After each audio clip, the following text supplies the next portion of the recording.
네, 반갑습니다. 참가자가 한 명이 됐나요?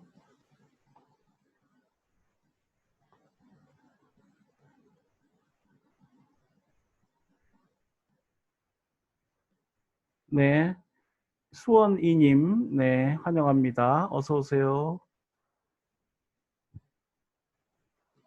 네, 안녕하세요. 네, 안녕하세요. 네, 전지훈님, 유태경님, 박정모님, 내가 유튜버가 된 것 같아요. 김찬수님, 네, 어서 오십시오. 근데 그 마이크 우리 김찬수님 웹캠이 있네요. 응? 웹캠들을 왜 있으면 키세요. 예.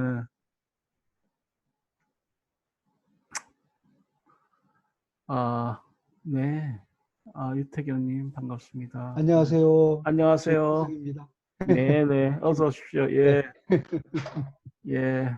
우리 제가 이번 학기 여러분하고 이제 예. 국제거래법 에 대해서 공부하고 있는 김기영 교수입니다. 네, 지금 온라인 네네, 안녕하세요. 동영상만 올려놓고 지금 4주째 처음 지금 화상회의를 하고 있습니다. 예, 네, 예. 예. 그 혹시 그 쭉 온라인 강의를 들으시면서 무슨 불편하다거나 뭐 그런 건 없으셨던가요? 예, 특별하게 불편함은 없는데요. 이제 네, 제가 저 요거 이 전자제품 다루기가 네, 그렇죠, 그렇죠. 힘이 예, 듭니다. 예, 다행입니다. 뭐 아들 도움을 받습니다. 네, 언제든지 무슨, 때리고. 네, 요청사항 있다거나 또 네. 제안사항 있으시면은 또, 뭐 궁금한 점도 그렇고요. 예, 우리 공지사항 뭡니까? 질의응답인가요? 통해서 이렇게 항상, 예, 예, 하실 수 예, 있으니까요. 뭐, 예, 예. 어, 개의치 마시고 연락 주시기 바랍니다. 네, 네, 그렇게 네. 하겠습니다. 혹시 그, 네, 예, 예. 예, 말씀하십시오. 네. 아, 교수님 먼저 말씀하십시오. 예. 우리가 쭉 그 배운 범위 내에서 뭐 네네. 질문한다거나 뭐 어떤 이 부분은 같이 한번 얘기해 보고 싶다 그런 부분이 없으면 오늘 강의는 이제 제가 진도가 늦어서 예, 예, 조금 그 보완 강의 그 이후 예. 강의를 계속 이어서 지금 하려고 합니다. 뭐 예. 그러기 전에 여러분들 좀 의사를 보겠습니다. 뭐 말씀하시고 싶으면 기탄 없이 말씀하십시오. 잠시 예, 아, 예, 첨부에 제가 수업 출석이 조금 안 된 게 있어가지고, 내가 네, 나중에 교수님한테 별도로 연락드릴, 그때 수업을 듣지도 않았는데, 네, 그 출석이 안 된 걸로 리서 네, 나오더라고요. 그래서 네. 그거 한번 아, 말씀드리겠습니다. 나중에. 네네, 동영상으로 그러십시오. 좀, 예, 예, 그렇게 그, 하겠습니다. 그런 경우에 있는 학생이 저번에 음, 한번 있었는데요. 이 사정을 예, 제가 예, 참작해서, 네. 이렇게 수정했습니다. 그러니까 좀 예, 예. 출석 관련해서 억울한 부분이 있으면 연락 주세요. 우리, 네네, 그렇게 예, 하겠습니다. 예, 예. 예, 아, 시간이 안 돼, 다른 분들이 안 들어오신 건가요? 네, 그러면은, 지금 우리가, 학생 수가 많은 수업은 아닌데, 예, 9명인데, 뭐, 3명이 아직 안 들어왔네요. 일단 시작을 하고, 네. 시작을 네네, 하고, 참가자를 더 기다려 보도록 하겠습니다. 예, 시간이 네. 됐으니까요. 네.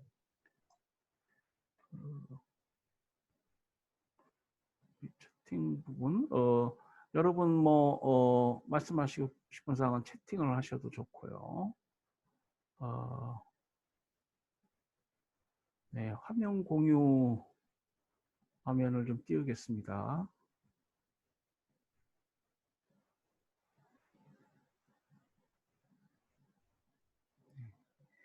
예.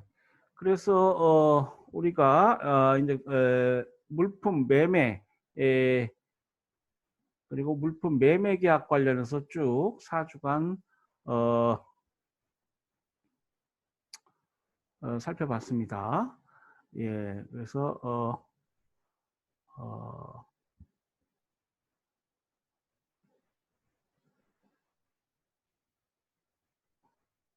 예, CISG법이 이제 UN 물품 매매 협약이고요. 이와 관련해서 쭉 뭐 그 체제 관련해서 봤는데요. 그러니까 International Sale of Goods 물품 매매 계약에 관한 UN 협약입니다. 비엔나 협약이라고도 하죠. 예, 그래서 우리 그 국내 민법이나 상법에 있어서 어떤 매매 계약의 원리를 그대로 가지고 있고요. 다만 이제 이 국제적 그 통일성이라는 그 성격이 있고요. 그리고 이제 각국의 공공 정책적 그런 부분들이 있어서 뭐 계약의 성립, 그리고 매도인과 매수인의 의무, 그리고 그 위반에 대한 구제, 그래서 모든 계약 관련한 모든 어떤 법을 통일할 수 없는 것이고요. 이 기술적인 그러한 부분, 계약법에 고유한 기술적인 부분, 국제적인 어떤 통일이라는 관점에서 쉽게 우리가 같이 쉐어할 수 있는 그런 부분에 관련해서 지금 협약이 마련되어 있습니다. 그래서 쭉 뭐 이게 화상회의이기 때문에 그런데 우리 쭉 1, 2, 3, 4주 배워온 걸 한번 상기해 보세요. 예, 그래서 이제 계약의 성립서부터 해가지고 지난 시간까지 이번 시간에도 간략히 더 좀 말씀을 드리겠습니다만은 매도인의 의무, 그리고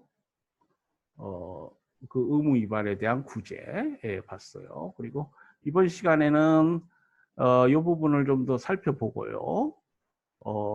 이제 그 매수인의 의무, 그리고 매수인의 구제 수단 이거 보겠습니다. 그래서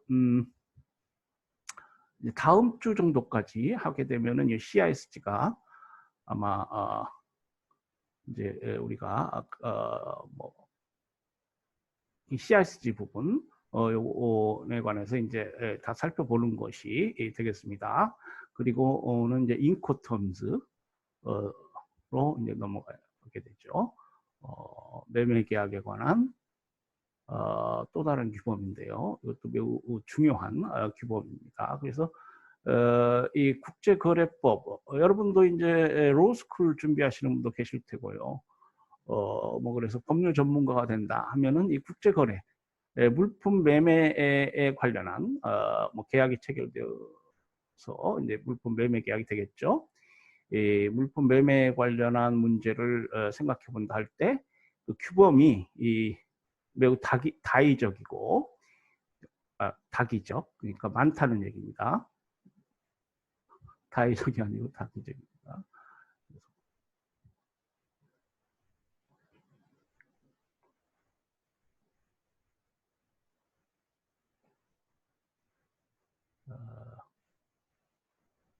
어떤 분 다중성이라고도 하는데요. 어떤 법이 적용돼야 되느냐?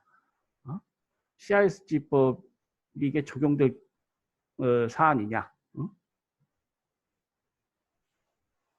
Multiplicity of norm 이거 이거를 가리는 것부터가 이제 여러분이 법률가로서 시작해야 될 부분입니다. 예. 그래서 쭉 뭐 4주 동안 이 부분에 관해서 많이 말씀을 드렸으니까 여러분이 이제 잘 아시라 믿어요.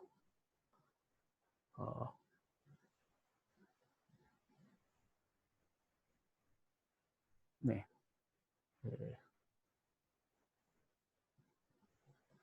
자, 그래서 그 이번 시간에 우리 교재 118페이지에서부터 좀 진도를 좀 보완하도록 하겠습니다. 예. 118페이지 보면은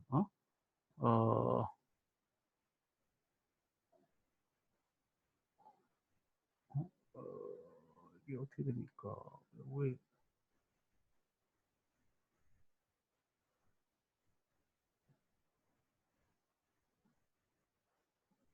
이 제가 사용하는 방법 물론 이 지우개만 나오네. 내가 글자 써야 되는데. 어,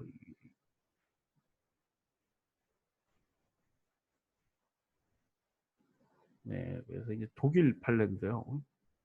어,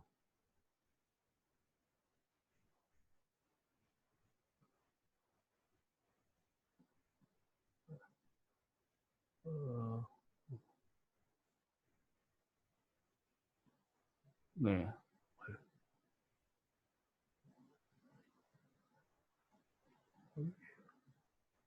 이게 초크는 없고 지우개만 있네. 어떻게 된 거야? 예.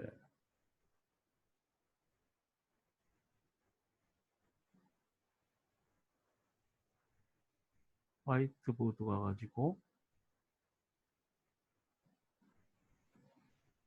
예. 다시 실행을 누르니까 되네. 아, 미안합니다. 예, 우리 교재 118페이지 보면은 이제 독일 판례입니다. 독일 판례고요. 이 1994년도 여러분 교재 가지고 계시죠? 우리 그 이기수 교수님 국제거래법을 참조하시면서 들으시면 되겠습니다. 1994년도 독일 판례인데 이 판례는 이제 부가기관 관련한 판례입니다. 그러니까 제가 설명을 드린 것 같은데요. 이 최고기관과 부가기관 CISG법에는 Additional Period라고 해서 부가기관 제도를 두고 있어요. 이 최고기관은 독일 법계 제도입니다. 영미법에는 없는 제도예요. 말씀드린 대로 영미법은 계약 위반이 중대하냐 아니냐 중대성을 기준으로 나누고요. 계약 위반이 있을 때 특별히 다시 한번 그 이행을 최고할 법적 의무가 없습니다. 그에 비해서 대륙법계에는 이 최고 기간을 두어서 다시 한번 이행을 최고해야 돼요. 합리적인 기간을 정해서 최고를 해야 됩니다. 그러고도 이행이 없으면은 뭐 계약 해지를 한다거나 손해배상을 구한다거나 뭐 대금 감액을 구한다거나 뭐 여러 구제 수단을 동원할 수 있겠습니다. 그러니까 대륙법계는 최고기간 제도를 두는 대신 사안의 중대성, 계약 위반의 그러니까 본질적 계약 위반이냐, 펀더멘털 브리치, 언어로는 펀더멘털 브리치라고 했죠. 요거한 구분이 없다는 것입니다. 그러니까 CISG는 이 펀더멘털 브리치냐 아니냐, 그러니까 영미법상의 이 본질적 계약 위반이라는 개념을 두고요. 다른 한편 부가기관 제도를 두어서 이 부가기관은 이제 법상 의무가 아니고요. 그 당사자, 그 계약 위반의 상대방, 반대 당사자가 계약 위반의 상대방, 반대 당사자가 그 부가기관을 부여할 수도 있고 안 할 수도 있습니다. 이 부가기관을 부여하게 되면은 그 부가기관 내에 이행이 없는 경우에 계약 해제로 나아갈 수 있습니다. 중대한 계약 해제, 중대한 계약 위반이 아니더라도 계약 해제로 나아갈 수 있어요. 해제가. 그것을 이제 부가기관을 둠으로 인해서 그때까지 이행을 안 한다면 그게 이제 중대한 계약 위반으로 취급이 된다는 것이죠. 물론 이제 우리 법에 보면은 이것은 뭡니까? 그 계약 부적합의 경우에는 부가기관을 두고 하자죠. 계약 물품의 계약 부적합, 물품의 하자인 경우에는 부가기관을 부여했다고 해서 계약 해제할 수 있는 게 아닙니다. 그러니까 그 이외에 뭐 인도 지체, 인도 불이행 뭐 등등 그러한 유형의 의무 불이행, 그러니까 채무 불이행, 의무 불이행 유형도 여러 가지 유형이 있죠.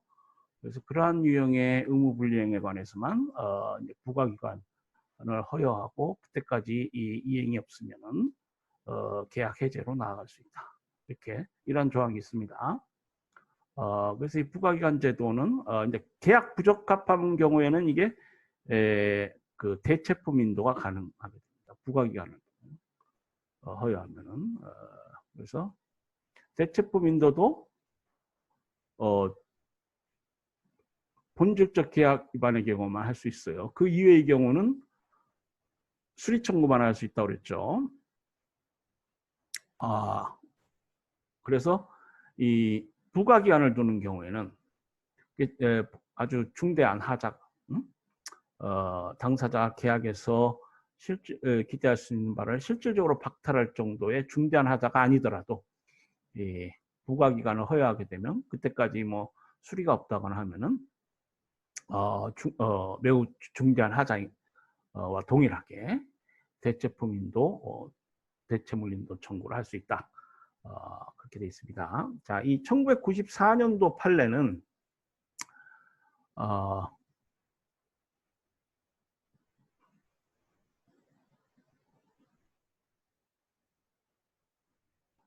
1994년도 판례는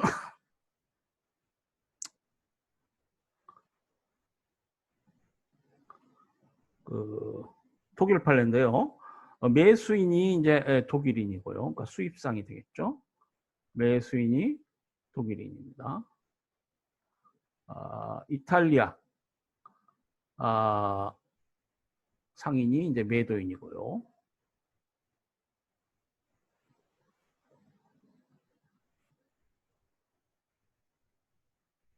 목적물은 뭐예요? 목적물은 여자용 신발입니다. 여자용 신발.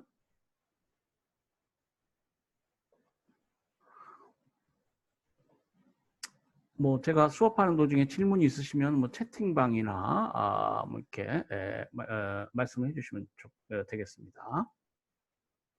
여자용 신발이 목적물이고요.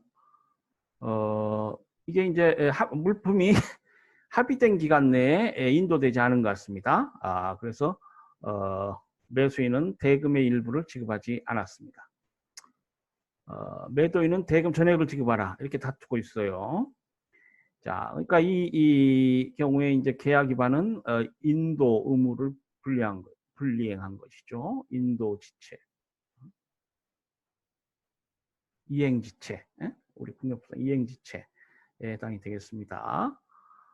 이러한 경우에 매수인은 매도인의 의무 이행을 위해서 부가기간을 정할 수 있겠습니다. 이 지금 판례에서는 뭐 부가기간을 정하여야 한다 이렇게 되어 있는데요. 그러니까 계약을 해지하려면 그렇죠. 이게 왜냐하면 지금 본질적 계약 위반라고 볼 수 없는 그런 사항인 것 같습니다. 단순한 인도지체 는 이제 본질적 계약 위반이라고 보통 보지 않죠. 물론 이것이 이제 계절성 상품이랄지 뭐 다른 제반 정황에 비춰서 그 인도기일에 인도되지 않으면은 뭐 당사자가 기대할 수 있는 계약에서 기대할 수 있는 바를 실질적으로 박탈하는 그러한 경우가 있을 수 있습니다. 근데 이제 그거는 좀 희귀한 예고요. 며칠 인도를 지체한 것이 본질적 계약 위반이 되는 경우는 매우 희박하죠. 그런 경우는 드뭅니다. 그래서 계약을 해지하려면 부가기간을 정해야 한다. 그리고 이제 그 부가기간 내에 이행이 없어야 한다. 는 것이죠. 근데 이 사안에서 매수인은 그 부가기간을 정하였다는 증거를 제시하지 못했다. 그래서 물품의 계약 부적합에 관한 매수인의 주장이 이제 또 이어집니다. 우리 118페이지예요. 그러니까 지금 분쟁 사안에 있어서 먼저 그 계약 해제를 주장하고요. 당사자가 아마 지금 이 사안에서는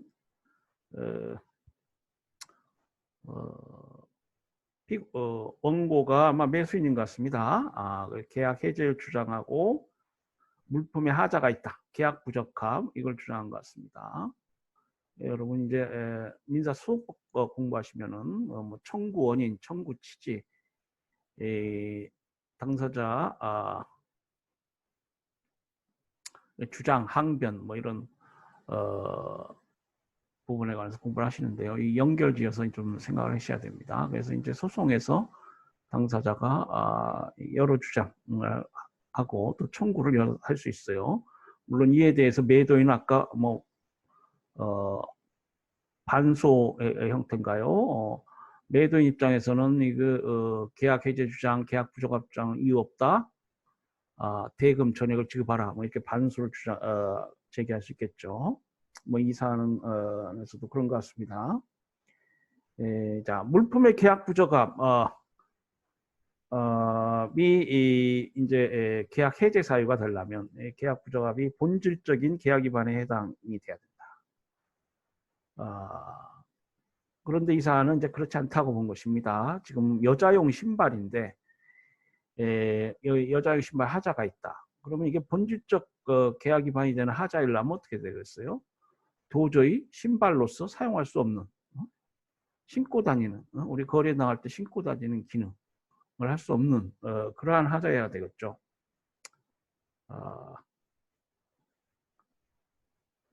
지금 매수인은 이게 당사자가 합의한 재료가 아닌 다른 재료로 만들어졌다 뭐 이렇게 주장하는데요. 법원은 그것만으로는 본질적 계약 위반에 이르는 중대한 하자라고 볼 수 없다 이렇게 봤어요. 네. 여러분 나중에 또 한번 읽어보시고요. 자, 그 다음 사례는 이제 프랑스 사례입니다. 예, 프랑스 사례인데 이 사례는 이제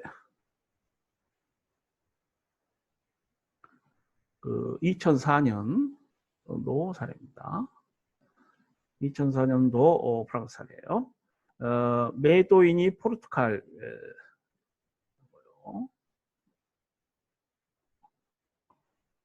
그래서 이 유럽에는 언젠가도 말씀드렸지만은 육지를 면한 국가들이 많죠.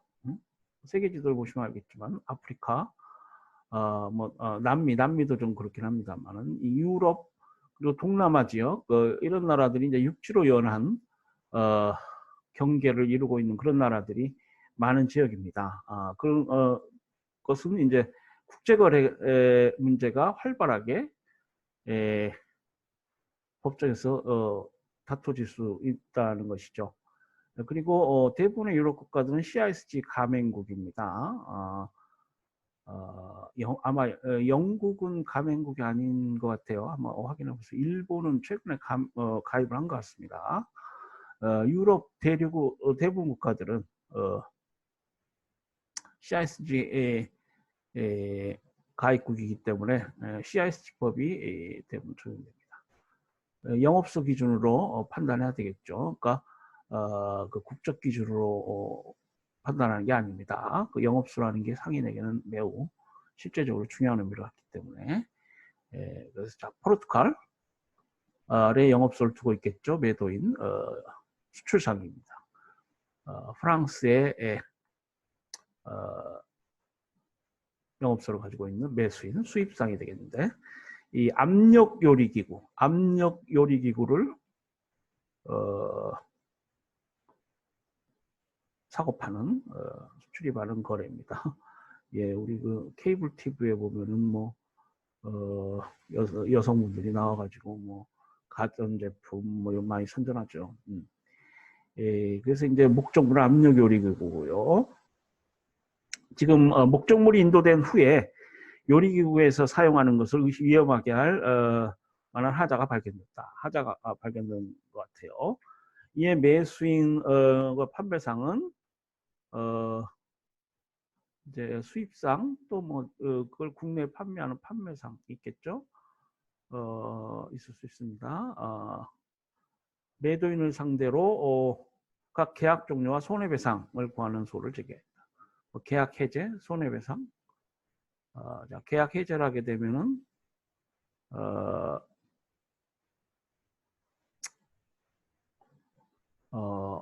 그 이제 당사자가 그 계약에 구속되지 않고 자신의 의무를 이행할 필요도 없고 그로 인해 어쨌거나 그 계약 위반에 대한 또 손해배상은 구할 수 있고요. 그러니까 당사자들이 가장 전형적으로 구하는 어떤 권리구제라고 할 수 있겠습니다. 계약 해제, 계약을 해제하고 손해배상을 구한다. 당신의 계약 위반으로 발생한 상당 인과관계 있는 범위의 손해배상을 구한다. 이렇게 청구를 하겠죠. 자, 제1심 법원은 이에 대해서 어떻게 판단했습니까? 계약이 종료되었고 매도인은 손해배상을 해야 한다고 판시했다. 예, 그래서 매수인 원고의 청구를 받아들였어요. 더욱이 제1심 법원은 모든 물품이 시장에서 회수돼야 한다고 명령하였다. 매도에는 하자가 있는 요리기구에 한해서만 계약이 종료되어야 하고 하자가 있는 요리기구는 참조번호로 구별해줄 수 있다고 주장하면서 항소하였다. 예, 항소심에서는 어떻게 됐나요? 하자가 있는 압력 요리기구의 수가 거의 전체의 3분의 1에 달한다. 그리고 지금 하자 있는 물품을 구별할 수 있다고 하는데 피고의 주장이 현실적이지 않다는 겁니다. 실제로 송장에는 물품에 동일한 번호가 붙어 있고 매도의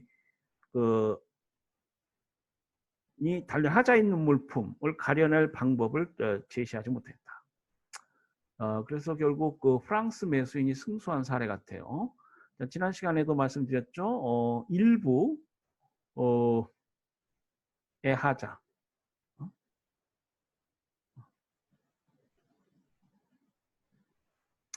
수량 부족이랄지 또는 그 하자의 물품, 그 인도된 물품의 일부에 주로 어떤 가분 계약 여러 차례 나눠서 뭐 인도할지 이런 경우에 말이죠. 그 일부의 하자가 있는 경우에는 원칙적으로는 그 일부에 인도된 그 일부분에 대해서만 무슨 계약 위반이랄지 또 뭡니까 그 구제수단 그에 상응한 그 일부분에 상응한 구제수단을 주장할 수 있을 뿐이에요. 그런데 그 일부분이 문제가 있음으로 해서 전체 계약 목적을 달성할 수 없다. 전체 계약 목적, 그러니까 그 전체 계약에서 기대하고 있는 실질적인 기대하고 있는 이익이 실질적으로 박탈됐다. 이렇게 볼 수 있는 경우가 있어요. 자, 이 사례는 뭐 하자 있는 물품이 거의 3분의 1에 달하고 그렇기 때문에 3분의 1은 적정하다고 하지만 3분의 1에 달하고 그것이 지금 매수인 판매상의 신용을 뭐 실제로 시장에서 굉장히 침해한다. 그러면은 이 계약 전체를 해제하고 그에 따른 손해배상을 구할 수 있다고 봐야 되지 않느냐. 전체 계약을 기준으로 해서 하나의 본질적 계약 위반에 이를 수 있다. 법원은 실제 그렇게 봤어요. 그리고 피고 주장에 하자 있는 물품과 정상적인 물품을 가릴 수 있다. 현실적으로 가릴 수 없다는 것입니다. 예, 그래서 결국은 전체에 대한 계약 해제를 인정하고 그로 인한 손해배상을 인정한 사례입니다. 네. 이 사례는 지금 매수인이 원고고 프랑스 법원, 프랑스 상인이고 프랑스 법원이 심리하고 판결 내린 그런 사건인데요. 이 국제거래법에서는 이제 알게 모르게 자국 기업, 자국 상인들을 보호하는 경향이 있다. 이제 국제법 학자나 국제법 실무가들이 이제 그런 말을 합니다. 그걸 우리가 홈워드 트렌드라고 해요. 그러니까 지금 우리가 실제법 CISG라는 완전하지는 않지만 그래도 지금 최대한 학자들이 노력해서 계약에 관한 통일법을 마련했지만 이것이 구체적으로 어느 법원에서 다퉈지느냐에 따라서 조금 그러니까 자국 기업에 유리한 판결이 나올 수 있는 그것을 자국 기업 선호 경향, 홈워드 하면 뭐예요? 홈이라는 건 고국을 말하죠. 워드라는 건 뭐 어느 쪽으로 뭐 이런 뜻이죠. 포워드 하면 앞으로, 백워드 하면 뒤로 이러잖아요. 그러니까 고국을 향하는 경향이 있다. 그러니까 프랑스 법원이 라서 뭐 프랑스 상인에게 유리하겠다 이렇게 볼 수는 없지만 어떤 경우에는 이런 경우에 이제 본질적 계약 위반이 아니고 그 3분의 1 부분을 가려서 뭐 그 부분에 관해서 그 손해배상을 산정하고 뭐 그럴 수 있겠습니다. 그리고 이게 나눠져서 인도되었다면은 그 계약 해저도 그 분할 계약 부분만 할 수 있게 이렇게 한달지 할 수 있겠어요. 이 사안은 이제 원고 매수인의 청구대로 전체 계약을 해지하고 전체 계약을 기준으로 손해배상을 산정해서 이행하라 뭐 이런 사례가 되겠습니다. 예. 우리 이제 교재 그게 119페이지고요. 다음 121페이지 수입 스페인 사례를 보도록 하겠습니다. 스페인 사례는 2002년도 스페인 법원 판결입니다. 2002년도 사건 번호가 붙은 스페인 법원 사례인데요.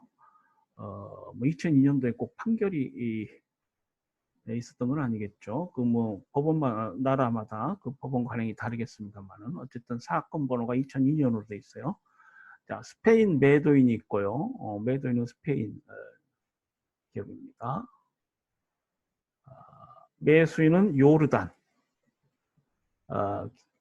상인이에요. 수입상은 요르단.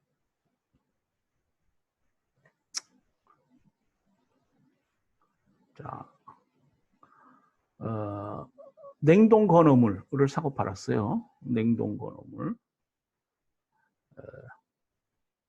그리고 이제 계약을 체결하면서 정형거래 조건을 부과했는데 CRF 조건에 따라서 거래하자. 그러니까 코스트 인슈런스 프레이트. 뒤에 인코텀스 나오겠습니다만은 가장 많이 이용되는 정형거래 조건입니다. 이 정형거래 조건은 이제 보험 그리고 운임을 매도인이 부담한다는 거예요. 매수인에게는 이제 유리하죠. 자,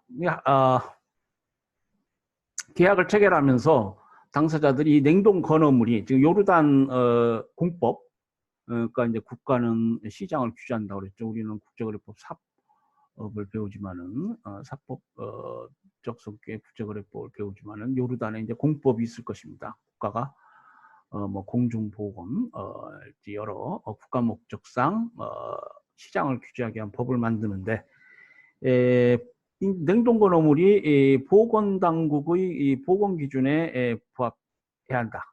뭐 그러겠죠. 이제 이 공법조항이 사법에 어떤 효력을 미치느냐 언젠가 한번 판례도 나왔습니다만은 이제 기본 우리 판례법 원칙은 이 공공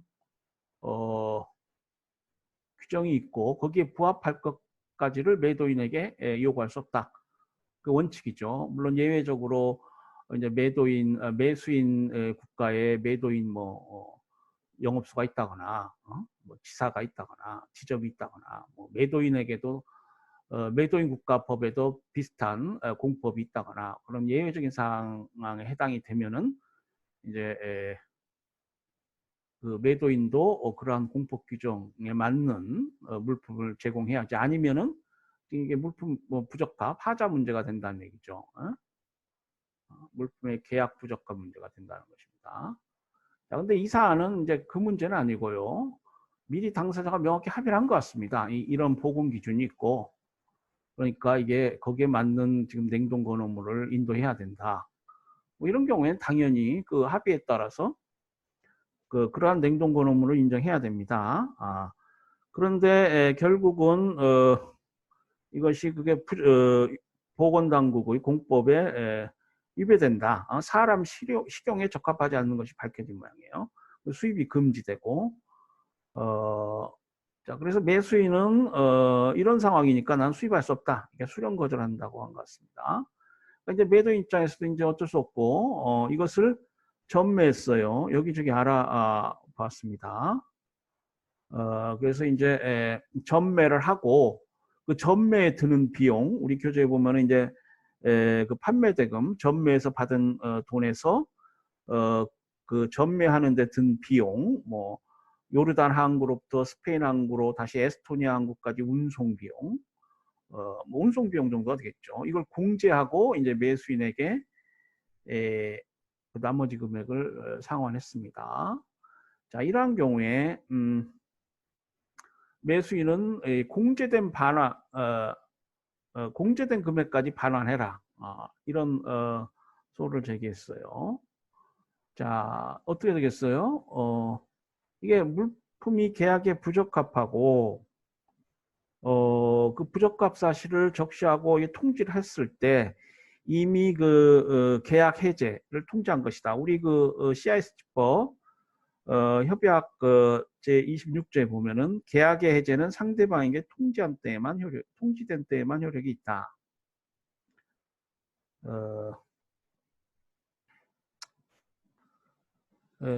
그리고 이제 그 부도달의 위험, 부도달의 위험은 그 계약 위반한 반대 당사자에게 있다. 그래서 계약 해제권의 행사 방법에 관해서 우리 교재에 설명이 되어 있죠. 뭐 특정한 방식이 있는 게 아니고요. 그 계약 해제권의 행사 방법 그리고 효력 발생 관련한 발신주의 26조 27조에 있습니다. 그렇기 때문에 이 사안에서는 지금 매수인이 그 목적물이 그 공법 규정에 반하고 하자 있는 물건 그야말로 본질적 계약 위반이 되겠죠. 중대한 하자죠. 뭐 도저히 국내에서 판매할 수 없으니까요. 그래서 그 사실을 적시하고 통지했을 때 계약이 해제됐다는 것입니다.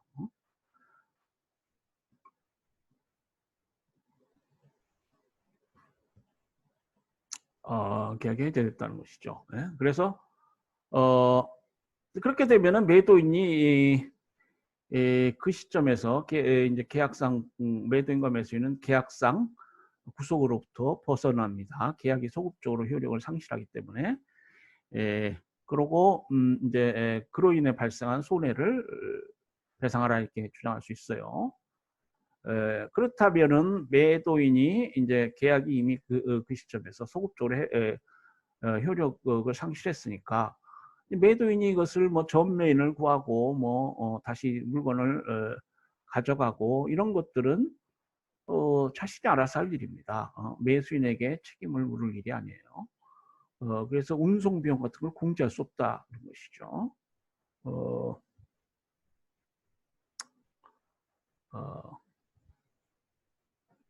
자, 그래서 이 사안은 이제 매도인이 스페인인 경우인데 스페인 법원이 판정했는데 전혀 뭐 호버드 트렌드가 아니군요. 매도인에게 불리한 판결을 했어요.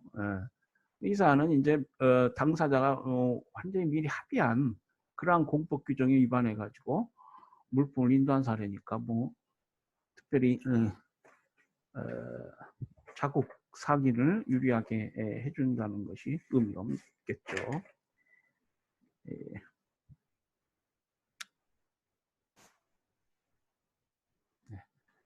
자, 다음 사례가 되겠어요. 1997 스페인 법원 사례입니다. 교재 122페이지예요. 자, 이제 용수철, 용수철은 이제 철강 재료로 만들죠. 철강 재료로 이제 용수철을 만들어요.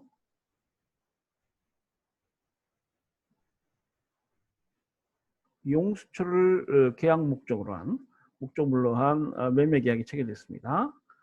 자, 매수인 주문에 의하면 물품은 절반씩 각각 다른 인도기일이 지정되어 있다. 매도인은 그 조건을 확정된 일자라고 받아들였다.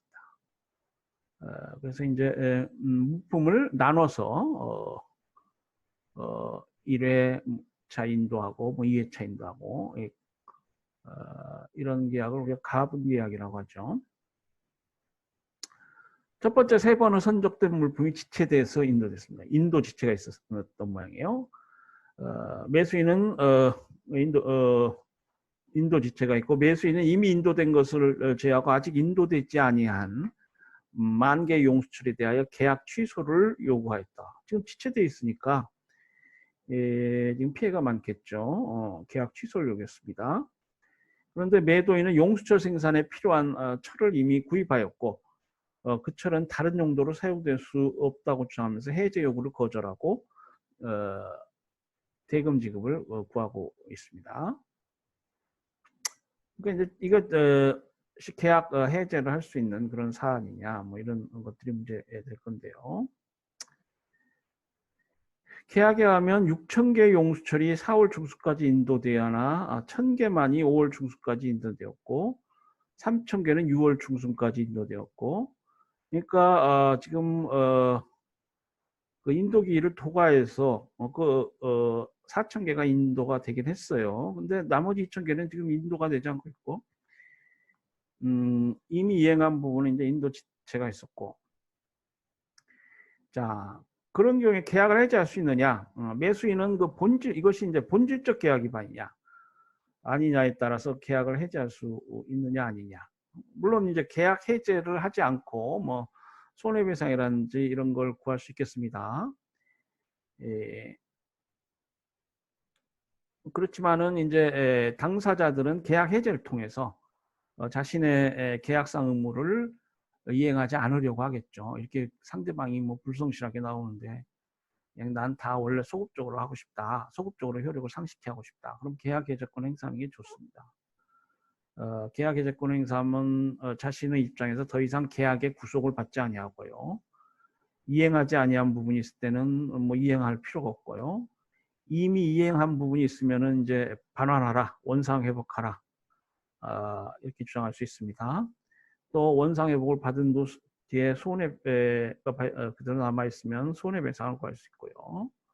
우리 교재 123페이지 계약 해제 효과라고 해서 뭐 설명이 돼 있죠. 협약제 81조에 이렇게 쭉 나왔습니다. 계약 해제 효과 관련한 조항이 있어요. 그러니까 단순한 손해배상, 단순히 손해배상만을 구하면 계약상 자신의 의무를 그대로 이행해야 됩니다. 그러니까 계약 해제까지 구하는 경우가 많이 있어요. 자, 그래서 계약 해제를 하려면 그렇지만 계약 해제를 하려면 그 30조, 33조, 49조 우리 살펴봤죠. 그 매수인은 본질적 계약 위반에 해당하는 경우에 이행지체, 인도지체가 본질적 계약 위반에 해당해야 됩니다. 그래서 아까 말씀드린 대로 뭐 계절성 상품이랄지 이행지체나 인도지체만으로 본질적 계약 위반에 해당되는 경우는 흔하지 않는데요. 이 계절성 상품이랄지 또 이 사안처럼 인도가 지체되면 매수인이 이 용수철을 이용해서 이게 하나의 부품이겠죠. 어떤 상품 생산의 생산 공정에 중대한 차질을 빚게 한달지 뭐 이런 경우는 인도 지체가 본질적 계약 위반이 될 수 있습니다. 자, 그런데 이제 이 사안은 이제 이러한 경우에 해당해서 본질적 계약 위반인데요. 그러면은 이제 계약 해제 의사 표시가 있었느냐? 지금 우리 교재에도 있지만 지난 시간에 쭉 봤죠. 그 계약 해제의 시기 관련한 조항들이 쭉 있습니다. 121페이지 볼까요? 계약 해제 시기 관련해서 물품의 관리 및 처분의 책임과 관련하여 이 계약 해제 시기가 매우 중요하다는 것이죠. 그러니까 물품이 목적지에 도달했다. 그리고 계약 해제 의사를 갖고 있는데 계약 해제 선언을 지체하면 매도인 입장에서는 뭐 채손료나 보관 비용 등이 증가할 것입니다. 그리고 물품이 이제 그 멸실되면 누가 책임을 부담하느냐 뭐 이런 문제도 생각될 수 있고요. 또 어떤 경우에 시간이 지체되면서 뭐 시장 가격이 하락할 수도 있겠습니다. 뭐 시장 가격이 시간 지체하면서 증가할 수도 있겠지만은 뭐 하락할 수도 있겠죠. 그 반대로 말이죠. 매수인이 물품을 수령한 후에 물품이 그러니까 계약 부족하면 죄송합니다. 반대가 아니고 이제 매수인이 물품이 목적지에 도달했는데 뭐 계약 부적합 이외의 사유로 계약을 해지하고 싶다 하면 이제 그런 문제가 발생할 수 있고요. 매수인이 물품을 수령한 후에 물품이 계약에 부적합한 것을 이유로 계약 해지 의사를 갖고 있고 그 이런 경우에 그 합리적인 기간 내에 계약 해제 의사를 통지해야 됩니다. 우리 법상. 그런데 그걸 지체하면 매도인은 물품을 적게 수리하거나 처분할 기회를 잃게 되고 그가 부담해야 하는 비용이나 위험이 증가하게 되겠습니다. 우리 교재에 자세히 설명이 나와 있어요. 한번 여러분 읽어보시기 바랍니다. 그래서 뭐 지난 시간에도 봤지만 지금 49조 2항 그러니까 매수인이 계약 해제권의 행사함에 있어 여러 가지 시간적 제한에 관한 조항을 두고 있어요. 49조 2항 가호, 나호 등등. 그래서 쭉 지난 시간에 우리 제가 설명드린 그 부분을 뭐 다시 한번 참고하시기 바랍니다. 자, 그래서 그 49조가 규정하고 있는 그 시기 내에 기간 내에 그 시점에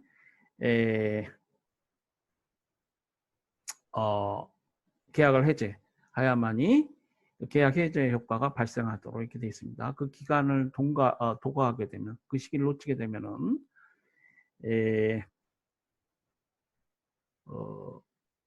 더 이상 계약 해제권을 행사할 수 없게 됐죠.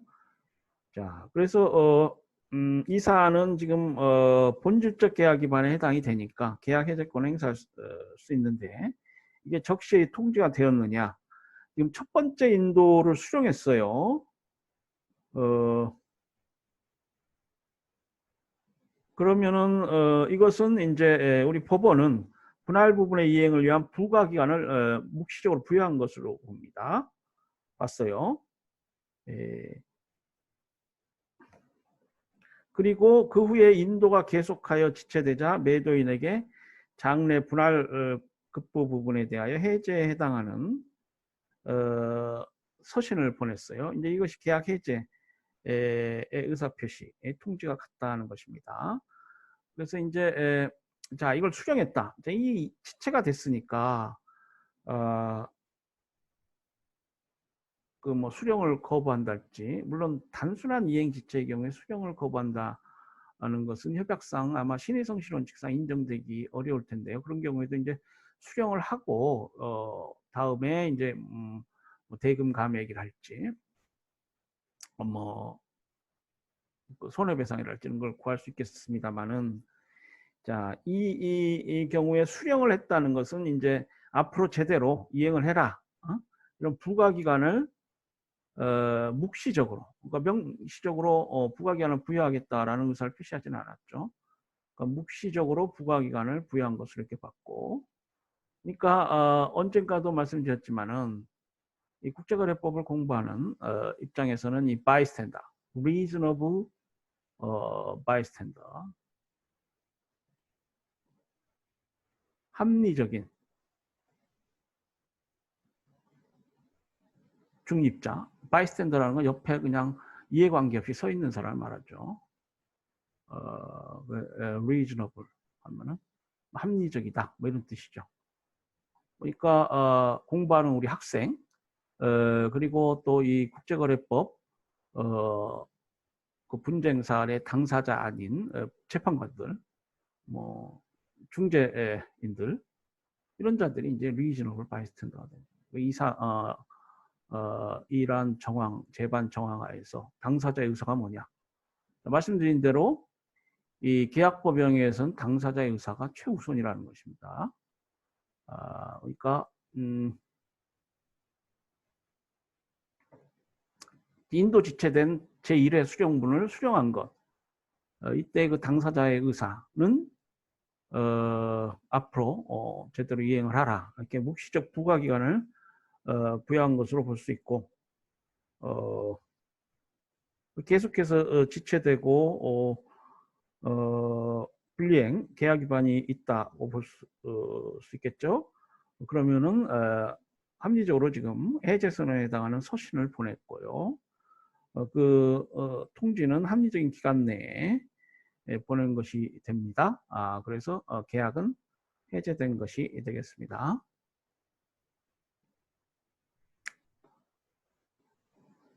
그래서 이제 계약 해제 효과가 발생하겠죠. 아까 말씀드린.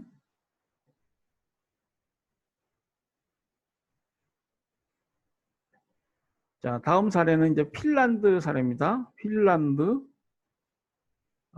사례인데 2002년도 사례 같습니다. 이 사안은 이제 독일이 매수인이고요. 바이어, 앞으로 좀 간략히 써야 되겠고, 매수인은 원어로 바이어입니다. 매도인 핀란드 기업이 매도인입니다. 매도인은 셀러가 되겠죠. 매도인은 셀러가 되겠어요. 계약 목적물은 수목 차량에 부착할 여러 부품, 차량 부품이 되겠습니다. 차량 부품을 사고 파는 수출입거래가 있었다. 자, 그러면 이제 그 목적물, 차량 부품, 수목 차량에 부착할 여러 부품에 하자가 있는 것이 밝혀졌고, 이에 매수인은 매도인을 상대로 손해배상을 구하고 계약 해지를 구하는 수를 제기하였다. 뭐 전형적인 사례죠. 계약 해제, 손해배상, 계약 부적합. 매도인은 그 표준 약관에 의하면 물품의 하자 통지는 발견 후 한 달 내에 이루어져야 함에도 매수인은 그 기간이 경과된 후 통지했다고 항변하였다. 자, 표준 약관. 이제 상인들이 뭐 계약에 관해서 협상하고 뭐 주문선이, 주문하기선이, 매도 화약선이 여러 서식을 이용하고요. 거기에는 이제 부동 문자로 미리 이렇게 표준 약관이 인쇄되어 있습니다. 잘 보고 이렇게 계약을 체결해야 되는데 그렇지 않는 경우가 있고요. 그래서 이제 계약이 성립되었느냐, 성립되지 않았느냐, 여기서부터 시작해가지고 계약이 성립되려면 청약과 승낙이 있고 계약의 중요한 내용에 관한 합의가 있어야죠. 중요한 내용에 관한 합의가 있으면 모든 사항에 대해서 합의가 있을 필요는 없습니다. 중요한 사항이 있으면 이제 사항에 관해서 합의가 있으면 계약이 성립한 거고요. 성립하였을 때 그러면은 이러한 표준 약관의 사항위가 있게 되고 뭐 그런 경우에는 이제 또 어떤 조항에 따라서 우리가 이걸 계약이 체결된 것으로 볼 것이냐 이런 문제가 발생한다. 그래서 뭐 last shot doctrine 언젠가 우리가 말씀드렸죠. last shot doctrine 또 knockout rule 일치하지 않는 조항은 무조건 효력이 없다. knockout last shot doctrine은 뭐예요? 이게 중대한 계약 내용이 아니면 최후로 그 서식을 보낸 자의 계약 조항에 따른다. 이 last shot doctrine. knockout rule. 그래서 이제 이런 문제들을 우리가 battle of forms, 서식 전쟁이라고 한다. forms, battle 하면은 전쟁이라는 뜻이죠. 뭐 전투, forms 하면은 무슨 서류를 말합니다. 당사자에 사용하는 매매계약권을 사용하는 여러 서식들. 자, 그래서 이 사안에 이제 표준 약관이 있었고요. 표준 약관에는 이제 통지는 발견한 후 한 달 후에 이루어져야 된다. 이런 조항이 있었어요. 매수인은 이 담보 조항이 너무 편파적이고 적절하지 않다. 이렇게 봤어요. 그리고 이러한 경우에 앞에 나온 선례도 그렇지만은 이 담보조항이 효력이 있느냐 이 문제는 그 당사자 간에 확립된 관행에 비춰서 판단해야 한다. 이런 경우가 많습니다. 그랬을 때 지금 이 핀란드 법원은 이 담보조항이 이 매수인에게 지나치게 편파적이거나 적합하지 못한 것은 아니다. 이렇게 봤어요. 자, 그렇다면은 이 표준약관의 담보조항은 유효하게 계약의 일부가 되었다. 당사가 합의한 것을 봐야 된다. 이런 것입니다. 자, 그렇지만은 매도인이 매수인의 통지를 수령한 후에 매수인에게 물품의 하자를 배상하겠다고 선언하였으므로 매도인은 매수인의 통지가 시기에 늦었다고 주장할 수 없다.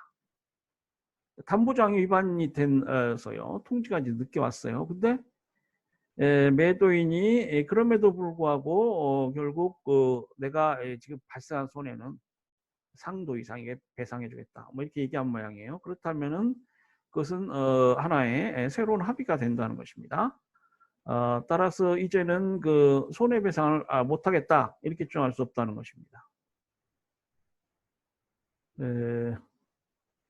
자, 그래서 이제 손해배상에 관해서는 법원이 이걸 인용을 했습니다. 손해배상 청구 부분은 인용을 하고요.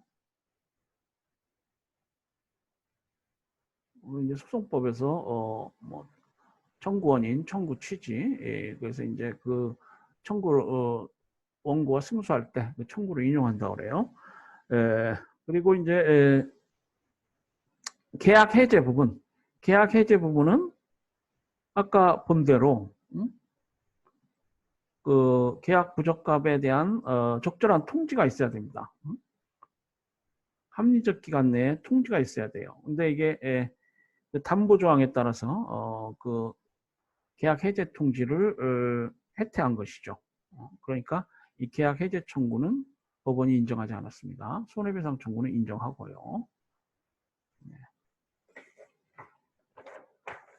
예, 다음으로 이제 교재 124페이지 판례인데요.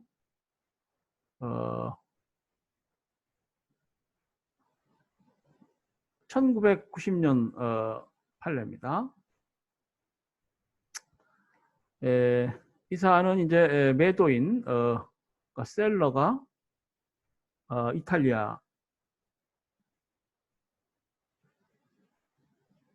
사람이에요. 이탈리아. 그리고 매수인 바이어가 독일인입니다. 자, 그래서 신발, 목적물은 신발이에요.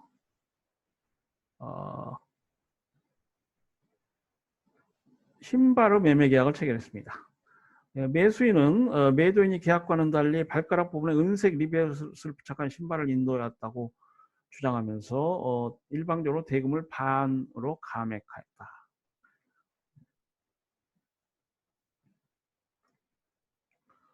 하자가 있고 물품이 계약에 부적합하고 하자가 있게 되면은 여러 구제 수단을 동원할 수 있겠습니다. 그 중에 하나가 대금 감액이에요. 이 사안은 이제 매수인이 대금 감액을 주장한 사례입니다. 그러니까 매도인은 이거 인정할 수 없다. 나머지 대금 지급을 구하는 그런 소를 제기했어요. 자, 매수인은 물품을 법은 어떻게 받느냐? 우리 124페이지입니다. 매수인은 물품을 실행 가능한 단기간 내에 이 사건에 있어서는 물품이 인도된 날에 검사였고 인도된 날에 바로 검사한 모양이에요. 그 물품 검사 의무 앞에 나왔죠. 검사 의무, 계약 부적합 통지 의무 관련해서 뭐 즉시 실행 가능한 단기간 내에 뭐 합리적 기간 내에 통지해야 한다. 검사는 즉시 실행 단기간 내에 해야 되고 그 부적합 통지는 사실을 적시해서 물론 통지 방식은 뭐 구두도 가능하고요. 뭐 그렇지만은 특별한 형식은 없지만 구체적으로 사실을 적시해야 되고요. 합리적 기간 내에 통지를 해야 됩니다. 자, 물품이 인도된 날 바로 검사했으니까 그 검사 의무 관련한 자신의 의무를 다했고요. 매도인에게 인도 다음날 부적합의 성질을 특정해서 그러니까 구체적으로 이제 적시한 것이죠. 그걸 특정했다고 표현되어 있습니다. 통지하였으므로 협약 제38조, 제39조에 규정된 의무에 적합하게 행동하였다. 결과적으로 매수인은 협약 제50조에 따라 대금을 감액할 권리가 있다. 이렇게 되어 있습니다. 그래서 지금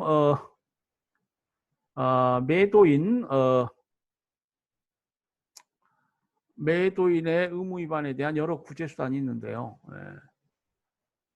그 중에 하나가 대금 감액입니다.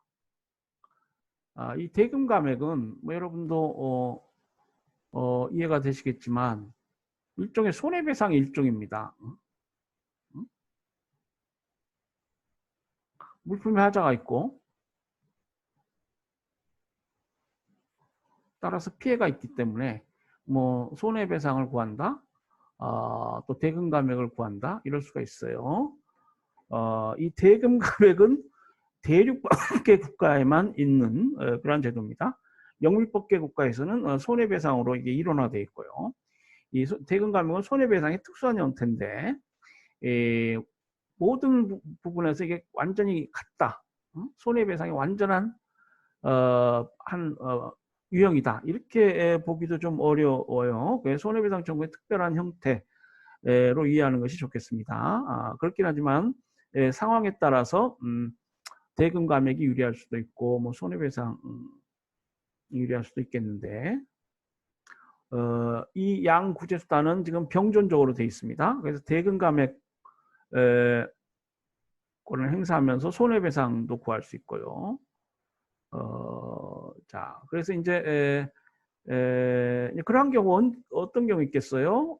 물품의 하자가 있어서 그 인도 당시에 시장 가격하고 정상품의 시장가액 그 차익을 구하겠죠. 이게 이제 그 비율에 따라 대금을 감액하라 이렇게 이제 대금 감액권 행사할 텐데 그렇다 하더라도 다 전보받을 수 없는 부분은 이제 손해배상으로 전보를 받게 됩니다. 예컨대 그 대금 감액을 하면서 뭐 시장 조사를 하고 뭐 그럴 수 있겠죠. 그러면 전문가 보고 비용,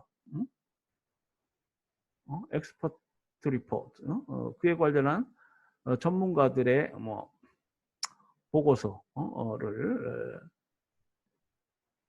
사는 데 드는 비용, 그리고 그 밖에 뭐 결과적 손해 이런 것들은 이제 손해배상으로 구해야 되고요. 또 이 손해배상의 경우에는 뒤에 나옵니다만은 면책이 가능해요.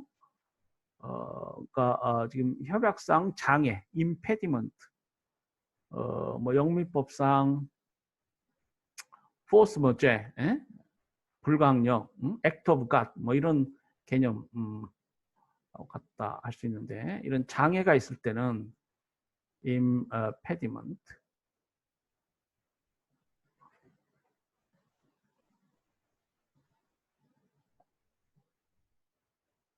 장애가 있을 때는 손해배상 책임이 면제될 수가 있습니다. 그러니까 불강력적인 사유, 매도인 입장에서 전혀 예상하지 못했거나 또 예상했다 하더라도 극복할 수 없었다거나 뭐, 이러한 그러니까 예견불능, 뭐 극복불능 뒤에 나오겠습니다. 또 그러니까 하나 갑자기 생각이 안 나네. 어떤 그러한 이행불능이 당사자의 책임 없는 사유에 기해서 발생하고 이 CIS법상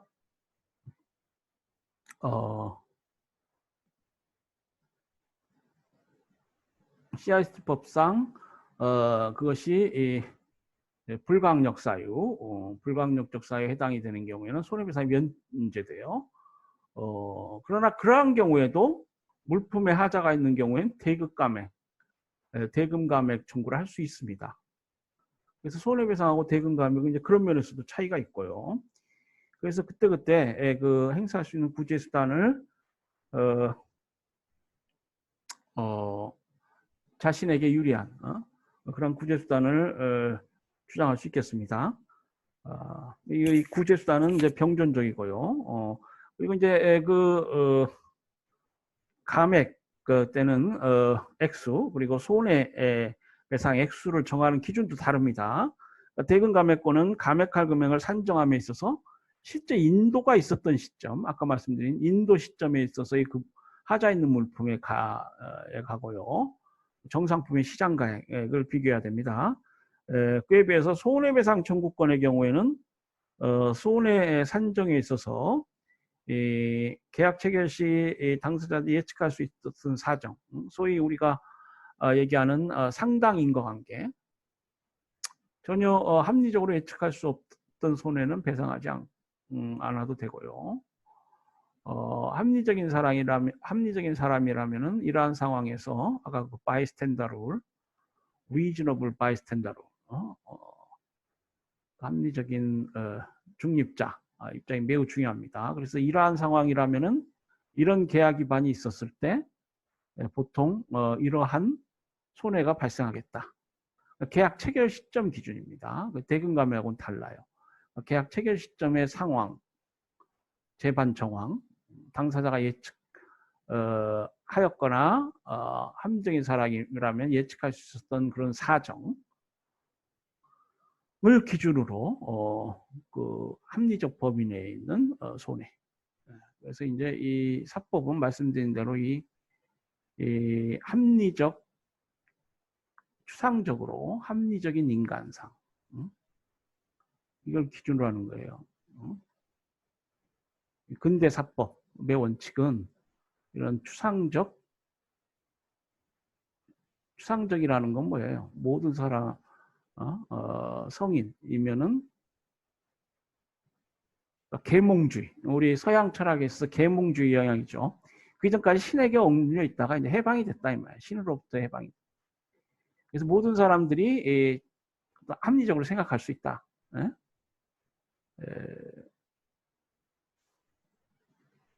그것이 이제 바로 근대 시민사회 형성의 계기가 되는 것입니다. 그래서 그러한 추상적 합리상 이것이 이제 지금 우리가 공부하고 있는 뭐 민법, 상법 다의 기초가 되는 것입니다. 그 기본 배경이 되는 것이고요. 이런 상당 합리적 기간 내 무슨 상당 인과관계 이런 것들이 다 이런 근대의 합리성의 기초에서 이루어진 개념들이고요. 그러니까 여러분이 계약 당사자로서 계약을 체결한다거나 뭐 계약 당사자를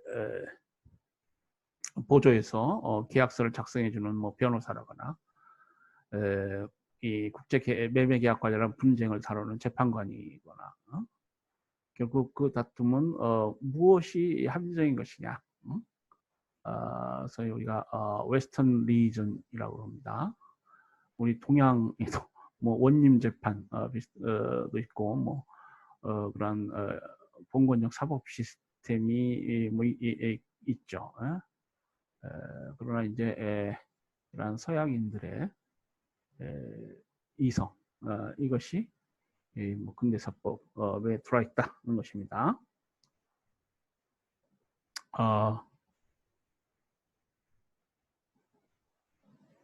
그래서 어떤 경우에는 뭐 일실이익이랄지 뭐 손해배상을 주장함으로써 보다 많은 배상을 받을 수 있고요. 어떤 경우에는 대금 감액으로도 충분할 수 있습니다. 보통 대금 감액을 청구하면은 손해배상은 청구하지 않지만 꼭 그런 것도 아니라고 이건 병존적입니다.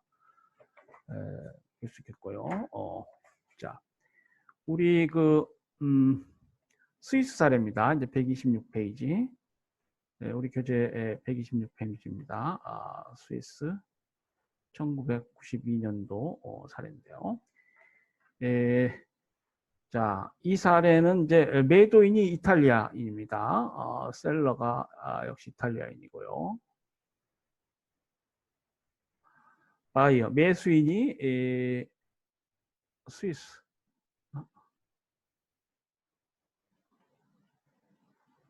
스위스 기업이고 목적물은 가구인 것 같습니다. 홈 포니처, 가구인 것 같아요. 매매 계약을 체결했는데요. 매수인은 거실 가구 한 세트를 고객에게 판매하였고, 이제 그 스위스 매수인이 그 가구를 인도받아서 전매를 한 모양입니다. 가구를 판매하였고 그 즉시 물품에 하자가 있었다. 있다는 불평을 들었다. 매수인은 매도인의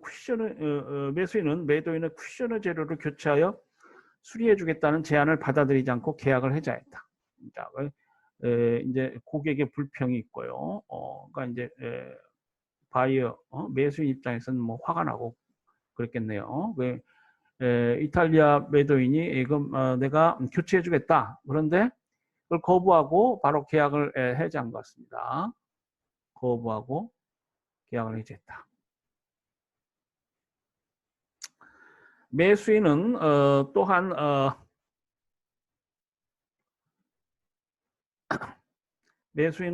또한 매도인이 또한 다른 거실 세트도 하자가 있다고 주장하였고, 자, 계약을 해지했고, 이제 다른 부분 인도된 부분도 하자가 있다 이렇게 주장했고, 매도인이 수리해 줄 것을 거절하자 수리비 반환을 청구하였다. 그럼 이게 하자가 있으니까 수리해 달라. 그래서 수리비 청구를 한 것 같습니다. 자, 이탈리아 상인은 이제 판매된 모든 가구의 대금 전액의 지급을 구하는 소를 제기했다. 제대로 다 이행이 됐고 지금 계약 관련해서 문제가 있는 자는 너다. 그래서 원래의 모든 가구 대금 전액을 지급해라. 이렇게 소를 정한 것 같아요. 자, 법원은 어떻게 봤을까요? 첫 번째 가구 세트에 관해서는 매수인은 자신의 검사 부적합 통지 의무를 다하지 아니했다. 이렇게 봤어요. 자, 이 사안에서 이제 고객이 불평을 하자 지금 하자 통지를 한 거예요. 한 것 같아요. 근데 법원은 그래서는 안 되고 물품을 즉시 물품을 인도받은 시점에서 물품을 검사해야 한다. 그리고 이 하자는 지금 명백한 것 같아요. 그러니까 매수인 고객의 불평이 있을 때까지 기다릴 사안이 아니다. 것입니다. 그래서 그 합리적 기간, 통제거나 합리적 기간은 뭐 빠른 시일 내에 즉시 부적합 통지를 해야 한다. 이렇게 봤어요. 그러니까 이 부분에 관해서 뭐 계약 해제를 주장할 수 없다 이렇게 봤고요. 그리고 이 사안에서 이제 특히 이제 법원은 이런 정황을 많이 고려한 것 같아요. 이탈리아 매도인이 그 쿠션의 교체를 해주겠다는데 그걸 받아들였어야 되지 않느냐. 그러니까 이제 법관도 사법의 기본 원칙은 신의 성실의 원칙이고 양 당사자 간에 좀 너무 뻣뻣한 당사자는 좀 이기기가 힘들어. 그래서 보면은 지금 이탈리아 상인이 뭐 쿠션도 교체해 주겠다고 했는데 매도인이 거부했죠. 그래서 이제 판결문에 이걸 받아들였어야 되지 않느냐 뭐 이렇게 돼 있고요. 두 번째 가구 세트에 관하여는 매수인은 협약 제50조에 규정된 대로 계산하여 대금 감액을 구할 수 있다. 하자가 있었던 것 같아요. 그 물품에 하자가 있고 이때는 뭐 특별히 우리 그 법이 정한 그러니까 계약 부적합에 관한 뭐 검사 통지 의무랄지 이런 걸 가 문제되지 않은 것 같습니다. 그러니까 그걸 다한 것으로 보고 결국 대금 감액을 할 수 있다 이렇게 봤어요. 이 대금 감액은 뭐 반대의 증거가 없다면 특단의 사정이 없다면 적합한 물품이 가지고 있었을 가액 이걸 판단할 때 계약에서 약정한 가격을 적합한 물품이 가지고 있었을 가액으로 볼 수 있다. 그러니까 적합한 물품이 가지고 있을 가액에서 정상적인 물품의 가액에서 그 하자 있는 물품의 가액 1, 가액 2 이걸 차감하면은 우리가 주장할 수 있는 그러니까 대금 감액 청구권에서 주장할 수 있는 감액액이 되겠죠. 그런데 이때 이 정상적인 가액은 뭐 특별한 사정이 없는 한 당사자가 원래 계약에서 정한 약정가액을 기준으로 할 수 있다는 것입니다. 그것이 이제 불합리한 경우에는 뭐 전문가랄지는 걸 전문가 증언 뭐 이런 거에 기초해서 그 물품의 정상적인 시장가액 이것을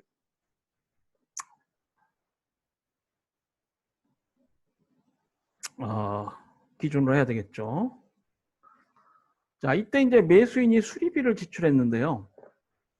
이 지출된 수리비가 대금 감액에 있어서 감액돼야 할 액이다. 꼭 그렇게 볼 수 있다는 건 아닙니다. 그러니까 수리비가 100만 원이 들었다 라고 하더라도 대금 감액에서 주장할 수 있는 감액액이 200만 원일 수도 있다는 것입니다. 그러면은 이때 수리비는 청구할 수 없죠. 수리비는 청구할 수 없습니다. 200만 원 대금 감액이 받아들여지면은 수리비는 청구할 수 없다. 논리적으로 이제 그렇게 되죠. 예. 자, 뭐 중간에 제가 좀 그 온라인 그러니까 이 클래스 강의실 칠판이 사용하는 방법을 몰라가지고 좀 삐죽삐죽한 면도 있고요. 예, 죄송합니다. 자, 우리가 그래서 지금 129페이지까지 그러니까 매도인의 의무 위반 죄송합니다.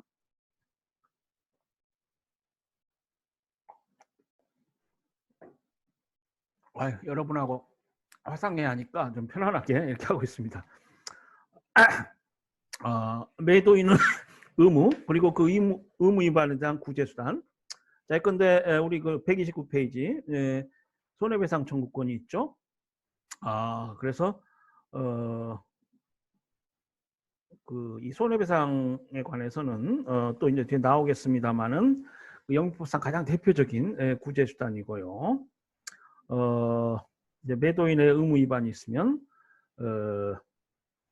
매수인은 그로 인해 발생한 손해배상을 청구할 수 있다.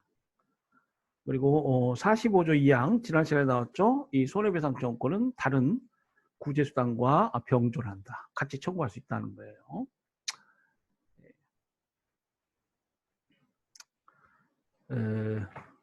자, 우리 그 진도가 조금 덜 나가서 제가 이제 그 매수인의 의무 관련해서 간략히 좀 말씀을 드려야 되는데요. 조금 원래 1시간 예정된 수업이 좀 오래된 것 같습니다. 좀 시간이 늦는데 간략히 보겠습니다. 매수인 의무 관련해서 지금 옛날 방안 제53조 쭉 53조 이하에서 매수인 의무를 일반적으로 규정하고 있습니다. 54조에서 59조까지 대금 지급 의무, 그리고 제60조에서 가장 중요한 의무가 이 대금 지급 의무예요. 목적물 인도, 매도인 의무 중에 가장 중요한 게 뭡니까? 목적물 인도죠. 매수인 의무 중에 가장 중요한 것이 대금 지급 의무입니다. 그리고 물품 인도된 물품을 수령할 의무가 있어요. 매도인의 물품 인도 의무에 대해서 물품 인도 수령 의무, 수령입니다. 인도된 물품을 수령하지 않으면 이것도 채무불이해, 계약 위반이 되는 거예요. 이 두 가지 의무가 이제 가장 대표적인 매수인의 의무가 되겠고요. 이 대금 의무와 관련해서 비엔나 협약은 조항이 있습니다만 54조에서 대금 지급을 위한 준비 의무를 규정하고 있습니다.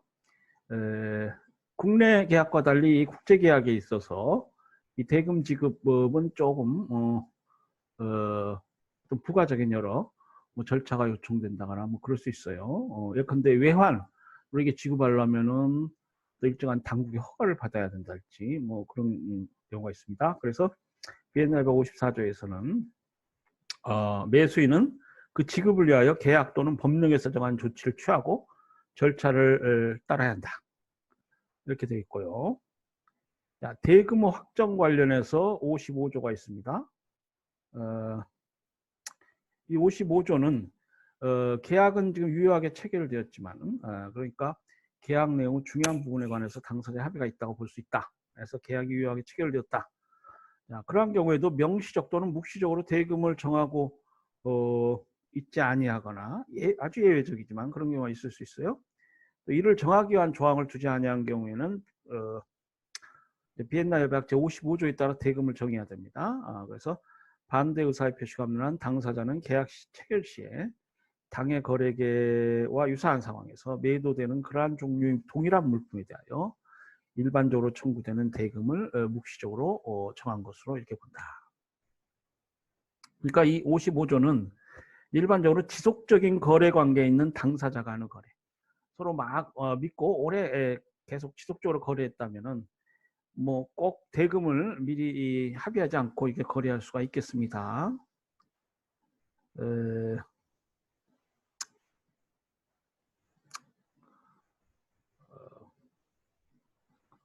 자, 그러한 경우에 이제 해당이 되는 경우, 적용되는 조항인데, 이 조항에서는 지금 반대의 표시가 없는 한, 뭐 이런, 문구가 있어요. 이 반대의 표시가 없는 한, 이게 뭔 의미냐? 자, 가격 변동의 폭이 극심한 시장에서 당사자 간의 가격에 대한 합의가 없는 경우, 이러한 경우가 여기에 해당이 되겠습니다. 그러니까 이러한 경우에는 이제 반대의 표시가 있는 경우죠. 가격 변동 폭이 너무너무 극심하다. 그러면은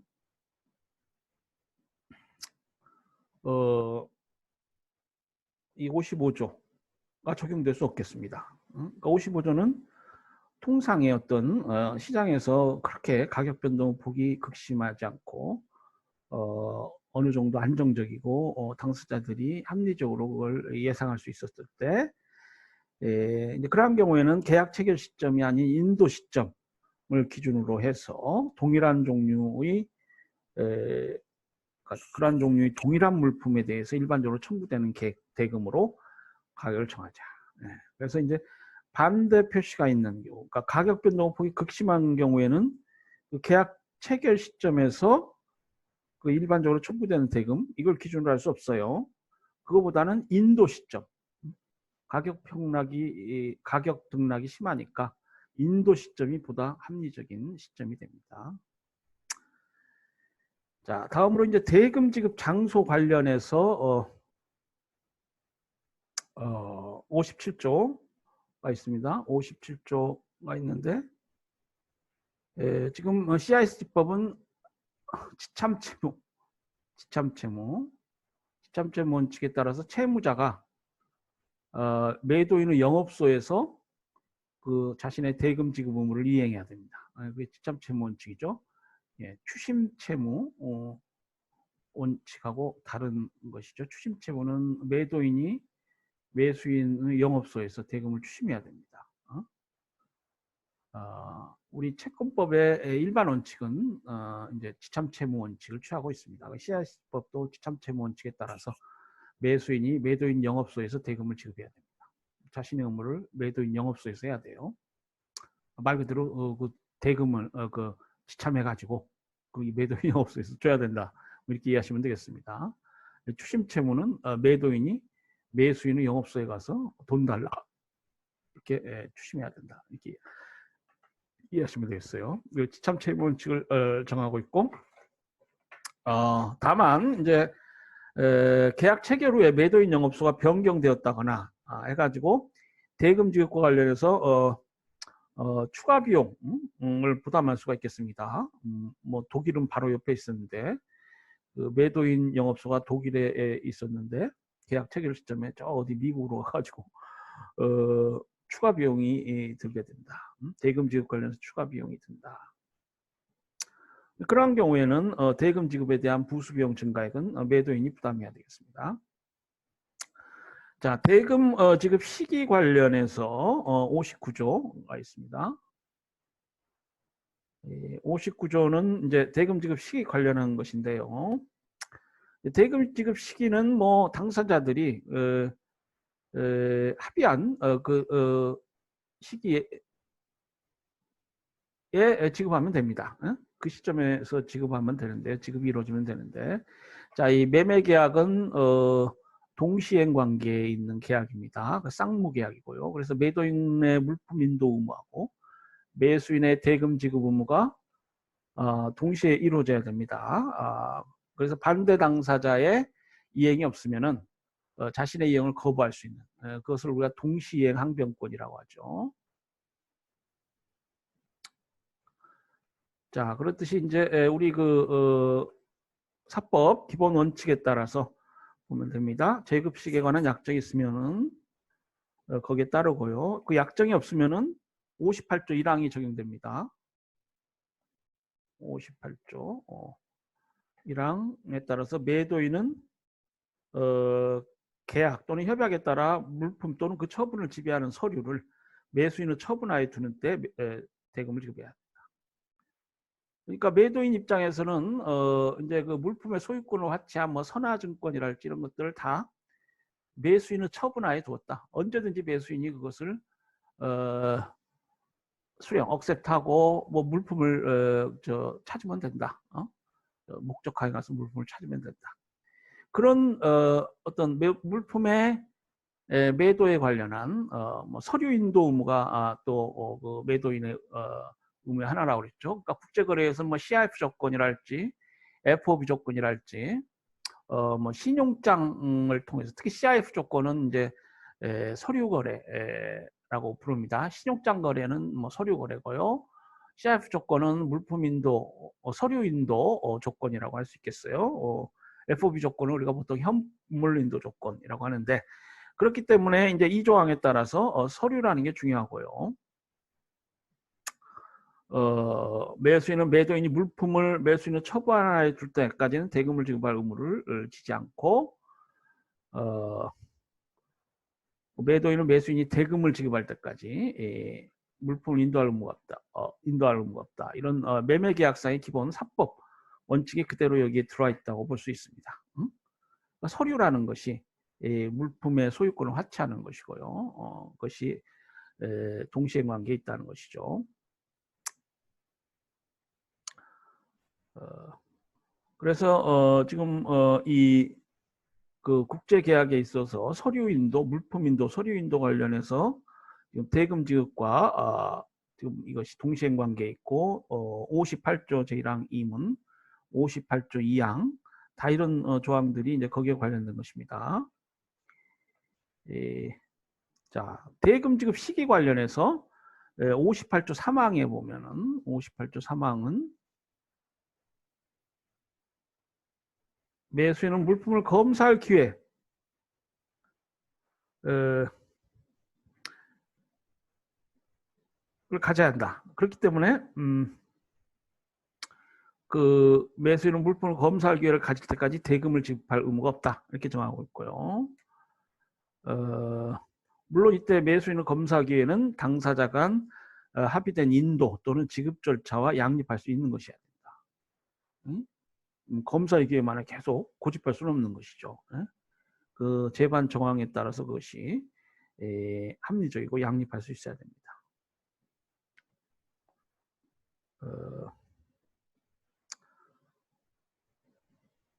그러니까 이제 이 합의된 인도 또는 지급 절차와 양립할 수 있어야 된다. 우리 교재에 그 의미는 이제 그 뭐 CIF 조건이랄지 이런 정형거래 조건이 사용된 경우에 보면 나중에 나오겠습니다만은 이제 은행이 중간에 들어서고요.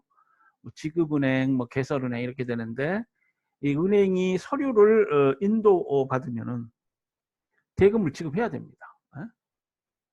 대금을 지급해야 돼. 그러니까 물품이 목적항에 도착한 후에 이 검사하고 그럴 때까지 대금을 지급하지 않겠다. 이렇게 주장할 수 없어요. 예, 그래서 이제 이것은 이제 인코텀즈하고 정형거래 조건이 사용되어 있는 경우에 인코텀즈하고 관련시켜서 합리적으로 이걸 이해해야 되겠습니다. 예. 그리고 이제 59조는 바로 이제 그와 관련된 우리 CIS법상 조항이죠. 매수인은 매도인의 요구 여부나 절차 요건을 구비에 상관없이 계약 또는 협약에 의하여 지정되거나 확정될 수 있는 기일에 대금을 지급해야 한다. 그래서 이제 이 CIS법을 만드는 학자들도 인코텀즈 정형거래 조건이 많이 사용되니까 그걸 미리 예상해서 이러한 조항을 두고 있는 것입니다. 이 CIS법은 그 조약, 국제 조약이고요. 이건 상인들의 어떤 거래 관행에 기초한 자치규범인데요. 그러니까 이 법을 만든 사람들이 이런 규범들이 실제로 많이 사용되는 규범이 됩니다. 국가가 관여해서 만드는 법은 아니지만 그래서 그런 걸 미리 좀 예상하고 59조 같은 경우는 이제 그런 조항이라고 할 수 있겠습니다. 자, 매수인은 인도된 물품을 수령할 의무가 있습니다. 매도인이 물품 인도 의무가 있다면 물품 수령할 의무가 있어요. 자, 매도인은 매수인이 운송인으로부터 즉시 물품을 수령할 걸 원한다. 그러겠죠? 안 그러면은 뭐 운송료, 지체료 이런 걸 운송인에게 지급해야 되고 뭐 보관료까지 문제될 수 있겠습니다. 이 물품 인도 수령 의무는 뭐 실제로 물품을 수령할 의무에 더해서 그 물품 수령과 관련해서 기대될 수 있는 모든 조치를 수행할 의무, 우리 60조 협약 60조 제하고 그리고 매도인은 물품 인도와 관련한 협력 의무 이런 것들을 포함한다 이렇게 봐야 되겠습니다. 그래서 이러한 물품 인도 수령 의무의 예로서 목적항 지정, 약간 내포비 조건이다. 그러면 어느 목적항까지 이 물품을 인도해라. 목적항을 지정해줘야 되겠죠. 그리고 어떤 경우에는 또 실제로 선박을 싣고 갈 선박을 지정 해줘야 되는 경우도 있습니다. FOB 조건 같은 경우에 그런데요. 안 그러면 매도인이 그 물품을 인도할 수가 없죠. 그러니까 현실적으로 그 수령할 의무 외에도 그 수령을 위한 여러 가지 필요한 재반 조치들을 해야 됩니다. 목적항에서 물품을 수령할 매수인의 대리인을 대기시키고 뭐 수입 허가가 필요하면 수입 허가를 미리 확보해 놓고 수입 통관 서류 준비, 물품 보관을 위한 준비 이런 것들을 해야 되겠죠. 물품 수령 의무는 이렇게 넓은 광의의 의미라고 할 수 있겠습니다. 그리고 협약에서는 앞에도 나왔습니다만은 이행 기전 인도, 뭐 초과 인도 이런 관련 조항이 있어요. 그러한 경우는 거절할 수 있습니다. 또 대체물 인도 청구 관련한 조항이 있었죠. 그리고 계약 해제를 한 경우에는 당연히 물품 수령을 거절할 수 있겠습니다. 그런데 그 뭐 물품 인도 경우에 인도된 물품에 하자가 본질적 계약 위반에 이르지 않는다 할지 그래서 계약 해제를 할 수 없는 경우에는 일단 물품 인도를 수령하고 후에 뭐 수리를 청구한다 할지 대금 감액권을 행사한다 할지 손해배상을 청구할 수 있겠습니다. 그것이 이제 신의성 실현칙에 반하고요. 단순히 이행기가 도과해서 지체된 이행이다. 나는 물품 인도 수령하지 않겠다. 수령 그 물품을 방치해버리면 그 도난될 우려도 있고 부패해버릴 우려도 있고 이것은 상인 간의 신뢰관계를 파괴하고 말씀드린 대로 사법은 양 당사자 간의 신뢰관계 그리고 신의성실의 원칙이 대원칙입니다. 공법에 있어서 법치주의라고 할 수 있어요. 사법형이니까 양 당사자가 신의에 좇아서 성실하게 자신의 의무를 다해야 됩니다. 평등한 자 간에는 신의성실 원칙, 공법 관계는 언젠가도 말씀드렸습니다만 우월한 자와 그 지배를 당하는 통치권을 행사하는 자와 통치권의 객체는 소위 법에 따라 국가가 약속한 바대로 지켜야지 자의적으로 하면 안 되죠. 네? 법치주의가 가장 중요한 원칙이 됩니다. 평등한 자 간의 관계는 신의 성실의 원칙이 되겠습니다. 예. 자, 그래서 여러분하고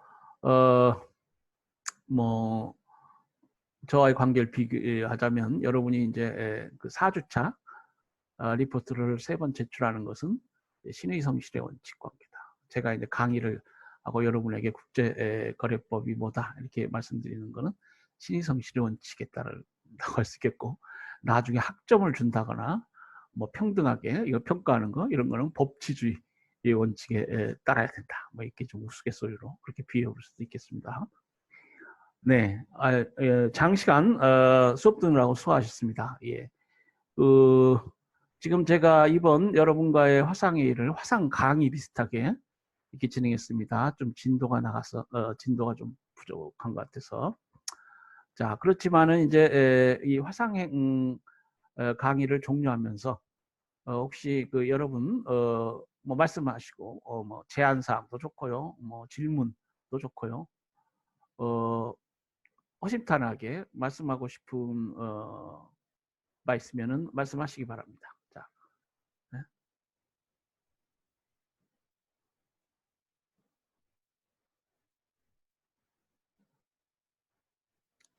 없나요? 네.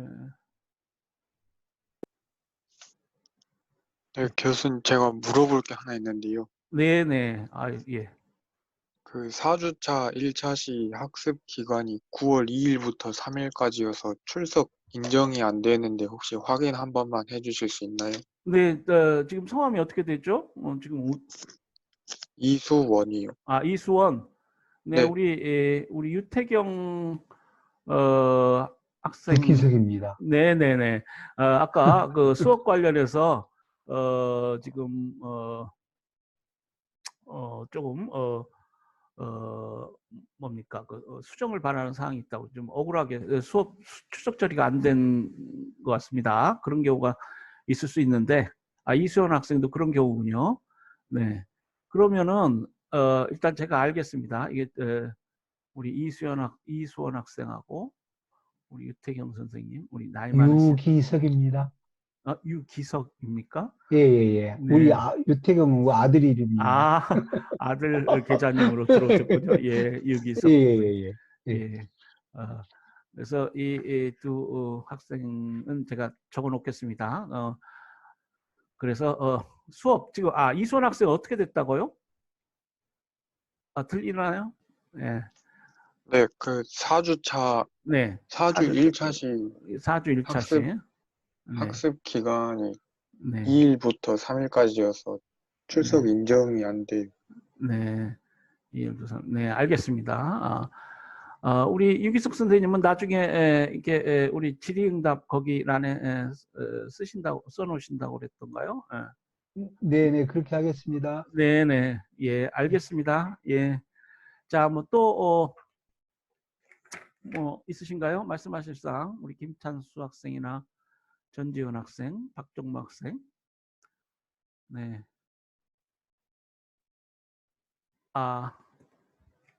뭐 어떻게 그 뭐 4주차 지금 우리가 온라인으로 강의가 계속 진행되고 있는데 뭐 강의 들으시느라고 수고 많으십니다. 예, 뭐 특별한 사항 없으면은 오늘 화상회의는 여기서 마치도록 하겠습니다. 예, 감사합니다. 수고하셨습니다. 네, 감사합니다. 예, 강의 들으느라고 수고하셨어요.